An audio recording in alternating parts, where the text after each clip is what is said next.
थोड़ा-सा कम हो जाता है। लेकिन मैंने सर से बोला कि सर मैं जैसे ही मुंबई पहुँचूँगा, तो मैं मॉर्निंग सेशन में रेगुलर मैं जुड़ता चला जाऊँगा। मैं एक चीज़ कहना चाहूँगा कि देखिए जब किसी चीज़ को हम लगातार करते हैं, तो उसका रिज़ल्ट आता है।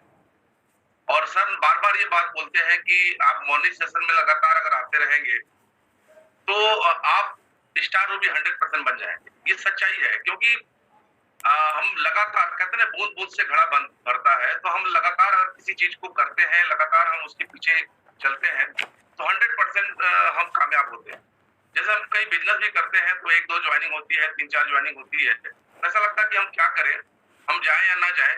लेकिन मैं आपको बताना चाहता हूँ कि 1-2 जॉइनिंग भी हो, अगर आपका मनसा हो, आपकी शक्ति हो कि मुझे यहाँ बिज़नेस खड़ा करना है, तो 100% आप लगातार जाके वहाँ के बिज़नेस को खड़ा किया जा सकता है। अभी मैं लगातार रायगढ़ में पिछले 6 महीने से जा रहा हूँ, लेकिन उसके पास में एक जगह बिलासपुर है और वहाँ भी मैं जा रहा हूँ। मतलब जब भी मैं वहाँ जाता हूँ तो वहाँ ज़रूर मैं चला जाता हूँ। पहले 2 लोग मिले, फिर 3 लोग मिले, फिर अभी इस बार गया तो 8 7-8 लोग मिले, 5-6 जॉइनिंग भी हो गई।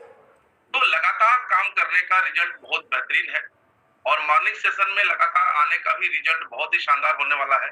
मैक्सिमम लोग के टारगेट सर बोलते हैं कि जो मॉर्निंग सेशन में आ रहा है, उसका रिज़ल्ट बहुत बढ़िया है, बहुत शानदार है और ये सच्चाई है। क्योंकि बिज़नेस ही माहौल का है, अगर हम अपने बिज़नेस को एक माहौल देते हैं, एक अच्छा माहौल देते हैं, तो हम तो कम लेकिन वो माहौल ज़्यादा बिज़नेस कर जाता है। तो हम सभी को माहौल में रहना है, चाहे मिशन मार्च के टारगेट्स हैं, तो उसके भी माहौल में हमको रहना पड़ेगा, तो पता ही नहीं चलेगा कि बाहर में क्या हो रहा है, लोग क्या कर रहे हैं, तो हम माहौल से चले जाएँगे। जैसा कि मुझे सभी लोग जानते हैं कि मैं गाँव से बिज़नेस की शुरुआत किया था। मैं गाँव में रहता था और मैं इस बिज़नेस में आया मेरे बड़े भाई साहब आदरणीय अजीत प्रताप सिंह के माध्यम से, एक बार सर के लिए जोरदार ताली होना चाहिए। उनके माध्यम से बिज़नेस में मैं एंट्री किया। जब मैंने इस बिज़नेस को जॉइन किया तो मुझे बिल्कुल पता नहीं था कि आरसीएम बिज़नेस मेरे जीवन में कितना बदलाव लाएगा, मेरे जीवन में किस तरह से खुशियाँ लाएँगी, बिल्कुल पता नहीं था। लेकिन कहा जाता है कि जब आप किसी के साथ में आते हैं तो उनकी आँखों में अगर हम वो चीज़ देखने लगते हैं, तो आपके साथ भी सब कुछ होने लगता है। तो अजीत सर के साथ मैं इस बिज़नेस में शुरू किया, बिल्कुल ज़ीरो था, कोरा कागज़ था मैं। लेकिन जैसे ही इस बिज़नेस में उनके साथ में आगे बढ़ता चला गया, तो आदरणीय डी कुमार सर से मुलाकात हुई और पहली बार जब सर से मुलाकात हुई तो सर का वेट करना पड़ा कि एक बैंक से एक व्यक्ति आने वाले हैं, उनसे मिलना है हमको।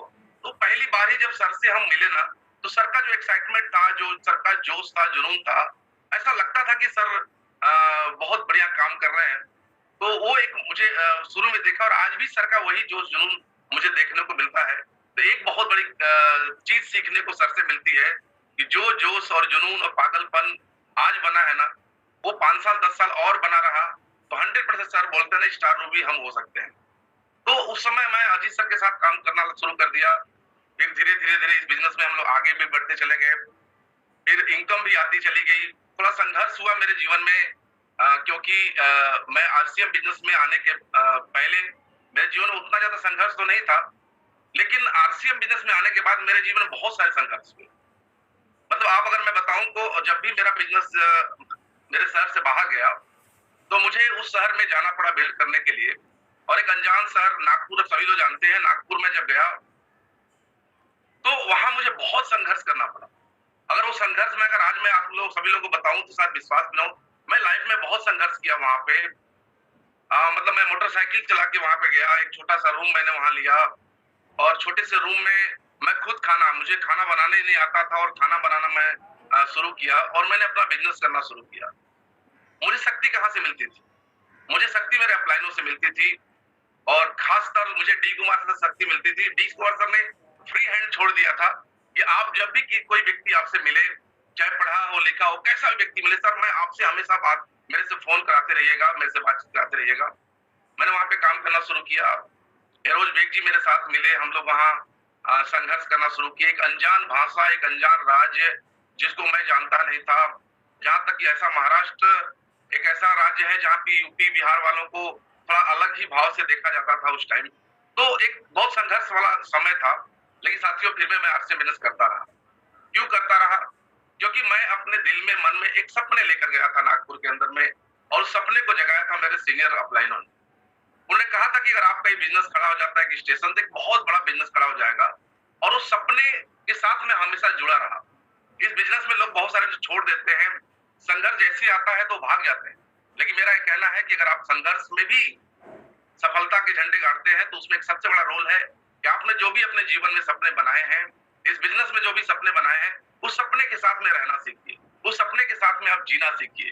अगर वो सपना आपकी आंखों से ओझल नहीं होता है, वो सपना आपकी आंखों से अगर दूर नहीं जाता है, तो कितनी भी संघर्ष आपके जीवन में हो, उस संघर्ष को आप 100% पार के आप अच्छी जिंदगी को जी सकते हैं। तो मैंने भी सर मैं वहां छोटे से रूम में रहा, जहाँ पे छछूंदर जैसा एक जानवर आता था रात को और बोलता था, मेरे पैरों के पास जाता था, कभी गर्दन के पास आ जाता था, तो मैं ऐसे जमीन पे बिछा के मैं सोता था, तो ऐसा लगता था कभी कभी कि मैं कहाँ पे आ गया। और जैसे ये सोचता था और फिर अपलाइन का फोन आता था, अपलाइन बस एक ही चीज कहता था, वाह भीम। कहता ना वाह भीम वाला जो फार्मूला सर का था ना कि सर आप बहुत बड़ा काम करेंगे, वहां बहुत बड़ा काम होगा, और जैसे अपलाइन हमको बूस्टअप करता था ना तो हमारी शक्ति और बढ़ जाती थी। तो धीरे धीरे धीरे लोग मिलते गए, कारवां बनता गया, और मेरे संघर्ष के दिन धीरे धीरे धीरे छटने लगे, और मैं वहां पे रॉयल्टी बनाया, टेक्निकल बनाया, आज बहुत बड़ी फौज वहां तैयार हो चुकी है। और मैं सर से कहना चाहता हूं कि मिशन मार्च में भी बड़े बड़े धमाके सर वहां से आ रहे हैं, आपको गुड न्यूज मिलेगा, और बहुत बड़ी धमाके वहां पे आ रहे हैं, और ऐसे ऐसे लोग प्रिंट को चेंज कर रहे हैं जो कि ऐसा लगता है कैसे कर पाएंगे। एक अच्छा माहौल सर आपने वहां पे क्रिएट किया है, और मैंने वहां पर संघर्ष किया। मैं सभी साथियों से कहना चाहता हूं कि लाइफ में हमको इस बिजनेस में कामयाब होना है, तो इस बिजनेस में 2-3 चीजें हैं जो सबसे महत्वपूर्ण है।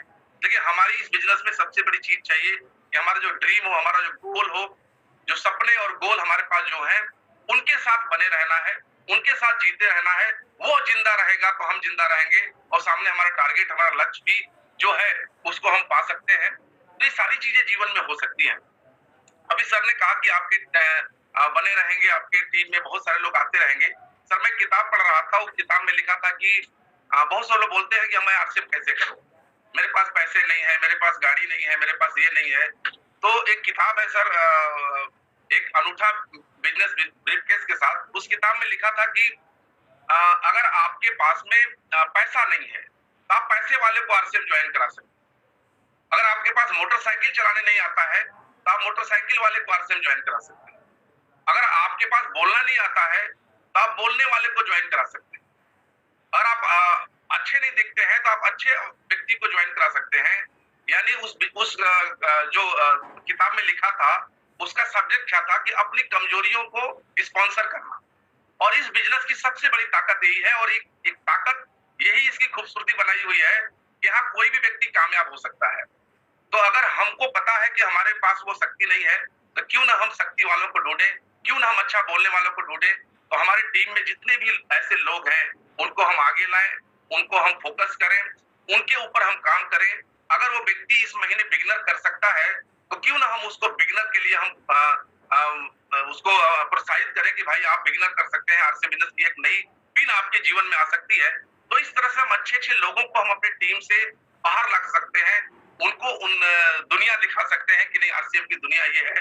एक बहुत बड़ा एक काम हो सकता है जो मैंने उस किताबों से सीखा है सर। और लास्ट में मैं एक ही चीज कहना चाहूंगा कि देखिए मैं तो बहुत बड़ा नहीं था, बहुत बड़ा मेरे जीवन में तो कुछ नहीं होने वाला था, लेकिन मैं इतना कहना चाहता हूँ, ये नेटवर्क इंडस्ट्री एक ऐसी इंडस्ट्री है कि आप कुछ भी हो, आपके जीवन में कुछ भी हो, वो मैटर ही नहीं रखता है। अगर इस बिजनेस में अगर आप चलते रहे, इस बिजनेस में आप टिके रह गए, तो मैं बता नहीं सकता कि आपकी टीम में ऐसे से खतरनाक लोग आएंगे, ऐसे से लोग आपकी टीम में जुड़ते चले जाएंगे। ये बिजनेस आज कठिन लग रहा है, कल इतना आसान होने वाला है, इतना आसान होने वाला है कि आपको सिर्फ, अभी सर बोलते ना कि हवा देना। जब आपकी टीम बनेगी और जब अच्छे अच्छे लोग आपकी टीम में आएंगे तो एक ही काम रह जाएगा, सीखना और हवा देना, और हवा देना। और वो हवा जब देते रहेंगे ना तो वो लोग कहां पहुंच जाएंगे ये हम और आप नहीं जानते सर। तो ये बहुत आसान बिजनेस है। मुझे पता है कि मैंने जीवन में संघर्ष किया, ये 100% पता है, और संघर्षों को आदमी कभी जीवन नहीं भूल सकता है।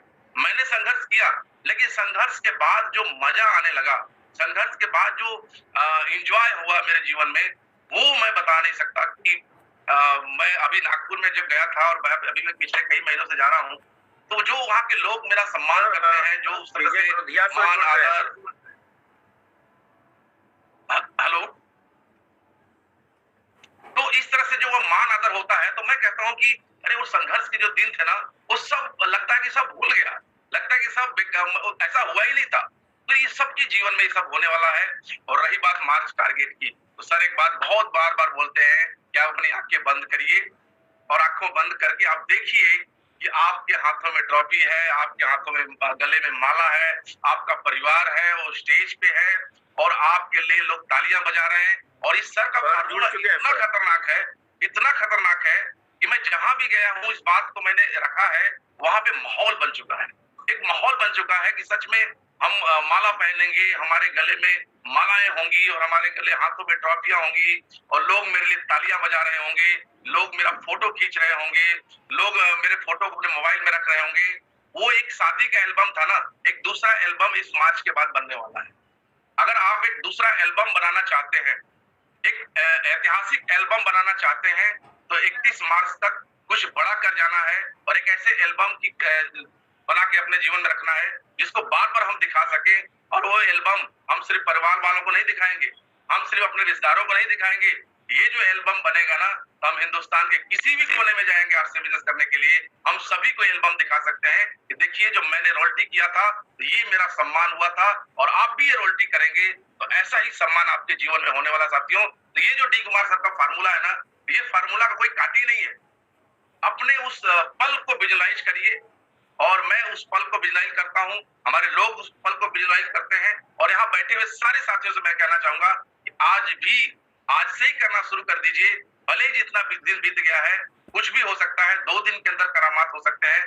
तो मिशन मार्च में एक ही फार्मूला सर मैं कहना चाहूंगा, जो भी आपने टारगेट लिया है उसका देखना शुरू कर दीजिए, उसको अपने आंखों के सामने स्क्रीन पे लाना शुरू कर दीजिए। 100% कामयाबी तय है, दुनिया की कोई ताकत रोक नहीं सकती है।